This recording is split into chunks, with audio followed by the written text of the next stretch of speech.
What is up, my friends? All right, so I've been posting a lot of myself playing at these gigs, doing that Spanish style, and I'm recording actually a bunch of songs in that style as well. And someone brought up a question. Nobody's brought this up before, and I love being challenged in this way where I didn't even know that I could build a lesson off of this specific thing, and it was somebody else's eyes. I love that because that's why I like to teach one-on-one. I'm giving you guys as much free stuff as I can, but a one-on-one lesson, I can really get in there and just see that little thing that you're doing is wrong, we gotta change it, blah, blah, blah, whatever. So it was awesome that somebody was able to look and say, what is that? How did you do that? So it was when I'm playing those little, it's kind of like a ramba in flamenco, but I never actually learned fingerstyle in flamenco, so I'm just mimicking basically what I'm hearing. And that quick style, which you guys to watch, I'm gonna take this from strumming, and this is gonna be an all-round right-hand lesson, but I'm gonna take this into picking as well. Is if you guys watch my wrist, when I do those, all of a sudden, my wrist, nice and loose, there's no tension, there's less motion here, and you get very, very quick for that little burst. Now, the goal is to be able to take that and keep that pattern going without stopping. But that's the best way to introduce it, is just doing those little bursts. And I even recommend, now that I have the camera facing me and I can see it, I recommend doing this on video to see yourself doing it, or luckily we all have phones that kind of give us a mirror effect. But being able to do that and see, are you still, because there's nothing wrong with this, you're getting a great sound. What I love about that strumming style is there's a lot of motion and action coming from it, so you can be extra loose to get volume, because you're coming from your elbow down, you're getting a little wrist motion, and nothing has to be tense. It can be super loose, right? And you can get like a nice groove going, and there's a lot of different moving parts. Now, to move this down, there's less moving parts. It's literally just that little bit of wrist action. There's a little bit of wrist turn. I can show you guys the mechanics. It's kind of like that, so you guys, sorry guys, I got like paint and shit all over me, trying to do this like during my lunch break. So it's kind of like a turning of the doorknob motion and just a little bit of flex down and up, that's it, right? That's all that's happening.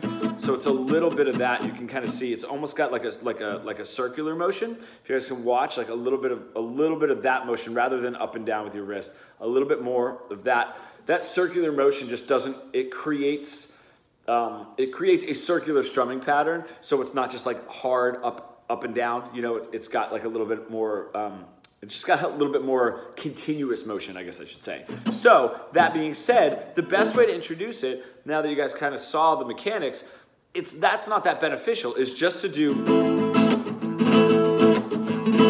and see if you can just get it that one time.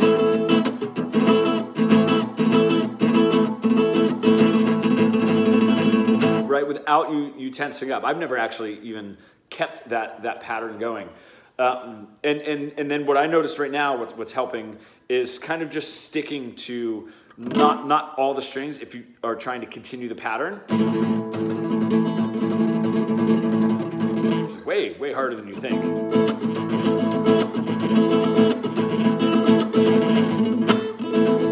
Right, so this will be fun for me to work on. Now, the reason that I'm taking that, there shouldn't be any tension in there, and then can take it into the picking, is the same exact idea. Because I've taught about bursts with picking. What bursts are is just doing, right? Oh, and so, this is gonna be good. I like this lesson. It's kind of like gradually, like kind of like an improv thing.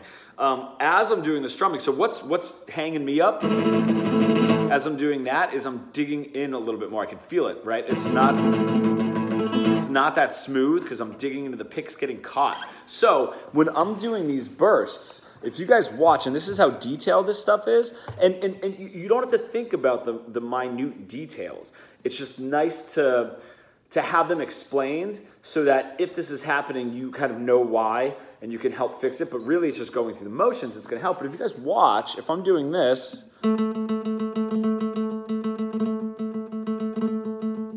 right? When I'm doing the fast burst, my pick is literally a little bit out. You probably can't see, we can't really see it from this angle, but my pick is a little bit more out. So when I'm doing this, my pick is a little bit more in the strings, and I move it out just that little millimeter to glide along the strings for those bursts. That also,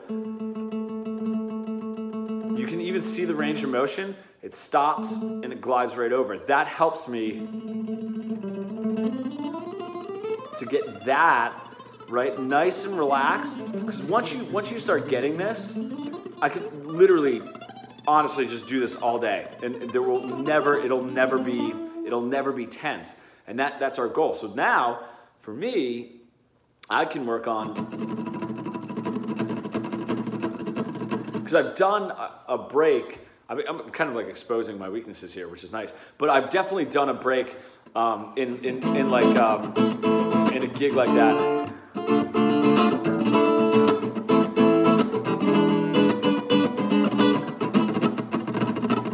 Tried to keep that going and got really, really tense, you know, and then came out of it with like a fast run and was so super tense. So now I realized for me to keep that going, I'm gonna have to loosen up and take my picking bursts and kind of use that as a guide into this. So that was a really interesting lesson. I'm not gonna say it was good because that's subjective and up to you guys, but interesting. I'd love to know what you guys think. And thank you for the question, because that lesson would not have come out if somebody didn't ask. So awesome, guys. All right, it's a little after 12. I gotta get back to painting, but I love you. Let me know if you guys have any more questions.